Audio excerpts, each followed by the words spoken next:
আসসালামু আলাইকুম, খুরশিদা কাকুলি আমন্ত্রণ জানাচ্ছি এনটিভির মধ্যাহ্নের খবরে। জুলাই চার্টার এমনভাবে করা হয়েছে যেন সবকিছু নতুনভাবে সাজানো যাবে উল্লেখ করে প্রধান উপদেষ্টা ডক্টর অধ্যাপক মোহাম্মদ ইউনূস বলেছেন, জুলাই যোদ্ধারা নিজেরা পলিটিক্যাল পার্টি গঠন করেছে, এদের ভেতর থেকে আগামীতে শিক্ষামন্ত্রী হবে। সকালে রাজধানীর হোটেল লা মেরিডিয়ানে শুরু হওয়া 3 দিনব্যাপী দক্ষিণ এশীয় উচ্চশিক্ষা সম্মেলনের উদ্বোধনী অনুষ্ঠানে অংশ নিয়ে প্রধান উপদেষ্টা এই আশা প্রকাশ করেন।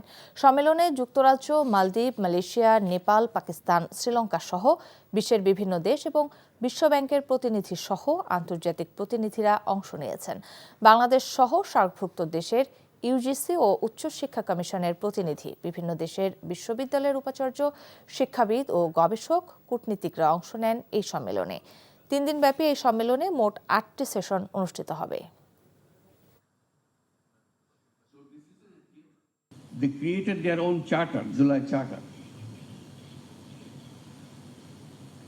to undo everything that we are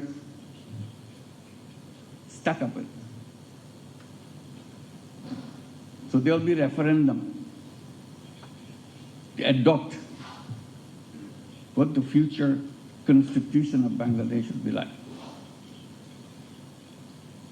Because they felt the root of all the trouble is the constitution.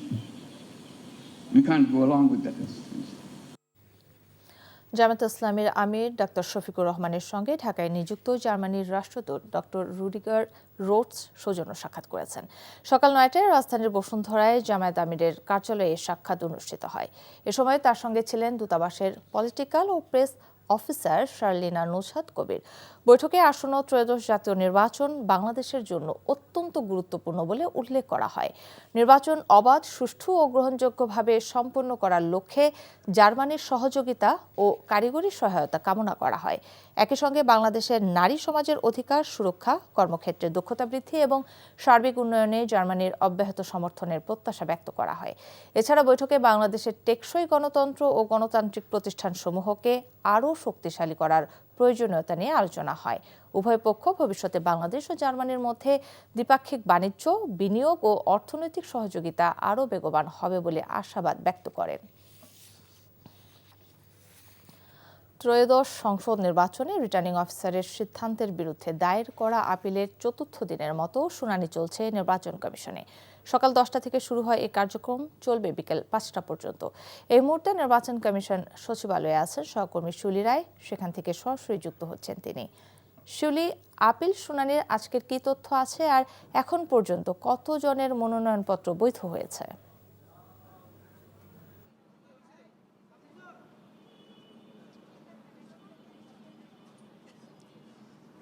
জি কাকুলি, আপনি যেমনটি বলছেন, ত্রয়োদশ জাতীয় সংসদ নির্বাচনকে কিন্তু সামনে রেখে রিটার্নিং অফিসারের সিদ্ধান্তের বিরুদ্ধে আপিলের শুনানির 4র্থ দিনে কিন্তু আজ দিনের প্রথমার্ধে নির্বাচন কমিশন প্রায় 24টি শুনানি কিন্তু কার্যক্রম সম্পন্ন করেছেন। এই 24টি শুনানির মধ্যে আপনার বৈধতা কিন্তু পেয়েছে 15টি এবং না মঞ্জুর হয়েছে 7টি এবং উপস্থিত কিন্তু একজন প্রার্থী। তো ইতিমধ্যে আপনাদেরকে বলে রাখা ভালো যে এখানে যে প্রার্থীদের নাম মঞ্জুর হয়েছে, এই প্রার্থীদের মধ্যে চাঁদপুরের একজন প্রার্থী, ওনার কিন্তু নাম মঞ্জুর হয়েছে ঋণ খেলাপির অভিযোগে। নির্বাচন কমিশন তাকে নামঞ্জুর করেছেন এবং কিছু কিছু প্রার্থীদের কিন্তু অভিযোগ রয়েছে, যারা বৈধতা পায়নি তাদের মধ্যে অভিযোগ রয়েছে। স্বতন্ত্র প্রার্থীরা কিছু অভিযোগ করেছেন যে তারা বলছেন যে আমাদের আসলে ভোটারদের 1% যে জরিপ থাকে সেইটির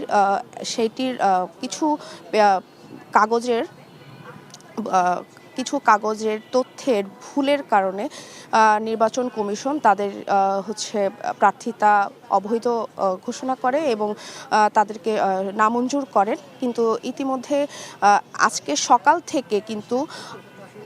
সকাল থেকে তেমন কোনো হেভিওয়েট প্রার্থী শুনানির জন্য আমরা দেখতে পাইনি।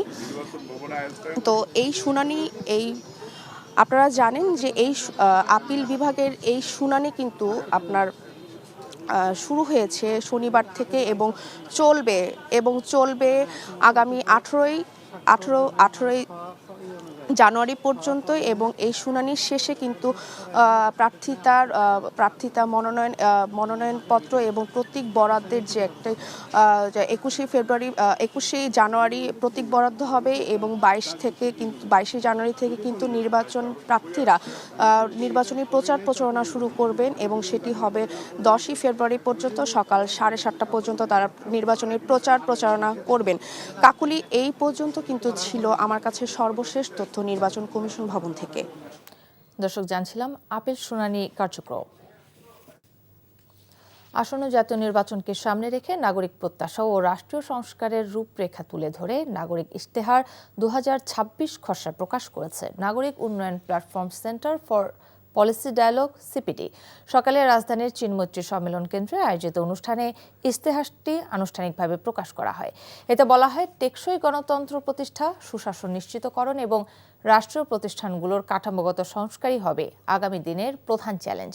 এ সময় রাজনীতি ব্যক্তিদের মধ্যে পারস্পরিক শ্রদ্ধাবোধ, পরমত সহিংসতা, নাগরিক ভাবনা উঠে এসেছে। এছাড়া আঞ্চলিক বৈষম্য দূর করার কথা উঠে এসেছে। ইশতেহারে নির্বাচনকে কেন্দ্র করে কয়েকটি গুরুত্বপূর্ণ প্রত্যাশার কথা তুলে ধরা হয়েছে।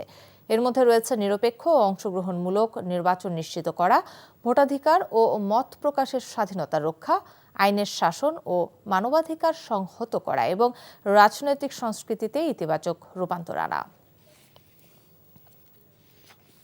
চুয়াডাঙ্গার জীবননগরে সেনা হেফাজতে পৌর বিএনপির সাধারণ সম্পাদক শামসুজ্জামান ডাবলুর মৃত্যু হয়েছে। সোমবার দিনগত রাত 12:30টার দিকে সেনাবাহিনীর অভিযান চলাকালে তার মৃত্যু হয়। এই ঘটনা ছড়িয়ে পড়লে বিএনপি ও সহযোগী সংগঠনের নেতাকর্মীরা মধ্যরাতেই রাস্তায় নেমে বিক্ষোভ করে। তারা শামসুজ্জামান ডাবলুর মৃত্যুকে হত্যাকাণ্ড দাবি করে জড়িতদের শাস্তির দাবিতে বিভিন্ন স্লোগান দেয়। এ ঘটনায় ক্ষুব্ধ প্রতিক্রিয়া জানিয়েছে বিএনপির সভাপতি ও চুয়াডাঙ্গা 2 আসনের মনোনীত প্রার্থী মাহমুদ হাসান খান। অভিযোগ করেন, অস্ত্র উদ্ধারের নামে নির্যাতন করে অসুস্থ হয়ে বিএনপি নেতা শামসুজ্জামান ডাবলু মারা যান। লাল সবুজের পতাকা নিয়ে বিশ্বের 184টি দেশ পরিভ্রমণ করে অনন্য রেকর্ড করেছেন লক্ষ্মীপুরের মেয়ে নাজমুন নাহার সোহাগী। সর্বশেষ আটলান্টিক মহাসাগর পারের দেশ বাহামা পরিভ্রমণের মাধ্যমে এই অভিযাত্রার সমাপ্তি টেনে প্রস্তুতি নিচ্ছেন বিশ্বের অবশিষ্ট দেশ ভ্রমণের। কেবল বাংলাদেশি হিসেবেই নয়, একমাত্র মুসলিম নারী হিসেবে লক্ষ্য আগামী বছরের মধ্যেই পুরো বিশ্ব পরিভ্রমণের রেকর্ড করা। খেয়ে না ঘুমিয়ে ম্যানোগ্রোভ জঙ্গল, সুউচ্চ পর্বতশৃঙ্গ, সমুদ্র, মরুভূমি চষে বেড়ানো সেই ভ্রমণ কন্যার খবর জানাচ্ছেন জাহিদুর রহমান।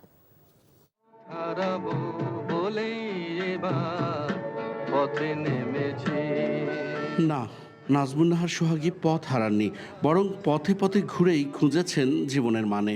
বিশ্ব পরিভ্রমণের নেশায় ঘর বাঁধেননি, পথকে করেছেন আপন। যে পথ তাকে নিয়ে গেছে নানা দেশ থেকে মহাদেশের পথে প্রান্তরে। জীবন সংকুল পরিবেশেও মেলে ধরেছেন বাংলাদেশের পতাকা। এ যাবৎ আমি প্রায় 7 বার মৃত্যুমুখে পতিত হয়েছি।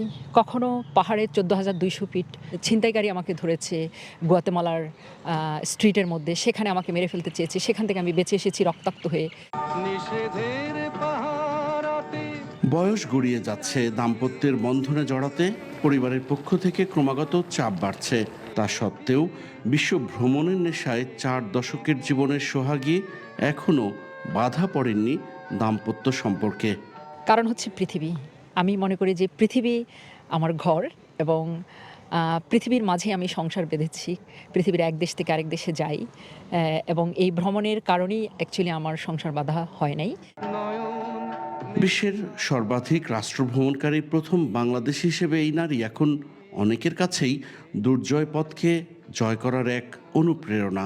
নেক্সট লক্ষ্য হচ্ছে আমার নর্থ কোরিয়া, তুর্কমেনিস্তান, ইয়েমেন এবং ওশেনিয়ার কিছু দেশ আছে, পালাও, মাইক্রোনেশিয়া, তুভালু, নাউরু, এই দেশগুলো। Zahidur Rahman, NTV news, Dhaka. খেলার খবর, ক্রিকেট। বিপিএল এর সিলেট পর্ব শেষে চট্টগ্রাম রয়্যালস সিলেট টাইটান্সকে সঙ্গে নিয়ে প্লে অফ নিশ্চিত করেছে রাজশাহী ওয়ারিয়র্স। 2 দিন বিরতি দিয়ে বৃহস্পতিবার শুরু হবে ঢাকা পর্ব।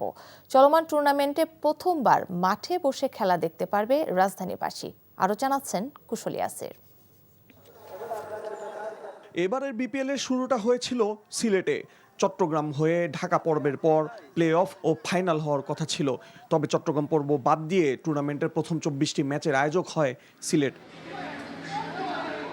সোমবার ঢাকা ক্যাপিটালসকে 7 উইকেটে হারিয়েছে রাজশাহী ওয়ারিয়র্স। এতে রাজশাহীর পাশাপাশি চট্টগ্রাম রয়্যালস, সিলেট টাইটান্সের শেষ 4 নিশ্চিত হয়েছে।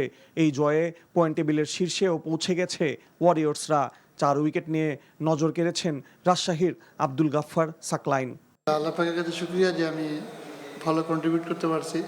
আমার কাছে সব থেকে ইম্পর্টেন্ট যে আমার টিমটা জিততে পারছে, তো আলহামদুলিল্লাহ এতে আমি খুশি। যখন ক্যাপ্টেন আমাকে বলেছিল বোলিং করার জন্য, তখন আমি প্ল্যান করছিলাম যে আমি আমার স্ট্রেংথে থাকবো, তো আমি ভালো জায়গায় বল করার চেষ্টা করেছি। আল্লাহ পাকের রহমতে সাকসেসফুল হয়েছি। 8 ম্যাচে রাজশাহীর সংগ্রহ 12 পয়েন্ট, 2-এ থাকা চট্টগ্রামের 7 ম্যাচে সংগ্রহ 10, 3-এ থাকা সিলেটের 9 ম্যাচে সংগ্রহ 10 পয়েন্ট, চতুর্থ স্থানে থাকা রংপুর রাইডার্সের পয়েন্ট 8। সমান ম্যাচে মাত্র 2টিতে জয় পাওয়া ঢাকা ক্যাপিটালস ও নোয়াখালী এক্সপ্রেস রয়েছে যথাক্রমে 5 ও 6 নম্বরে। এদিকে বৃহস্পতিবার ঢাকায় লিগ পর্বের শেষ ধাপের প্রথম ম্যাচে চট্টগ্রাম রয়্যালসের প্রতিপক্ষ নোয়াখালী এক্সপ্রেস।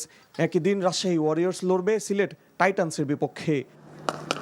কুশল ইয়াসির, এনটিভি স্পোর্টস ডেস্ক। চোটে থেমে গিয়েছিল যার স্বপ্ন, সেই যুবকই এখন নীলফামারীর শত শত শিশু কিশোরদের স্বপ্ন দেখাচ্ছেন ভালো খেলোয়াড় হওয়ার। বাংলাদেশের তৃণমূল ফুটবলে হাজারো এমন গল্পের মাঝে একটি গল্প নীলফামারীর এআর রহমানের।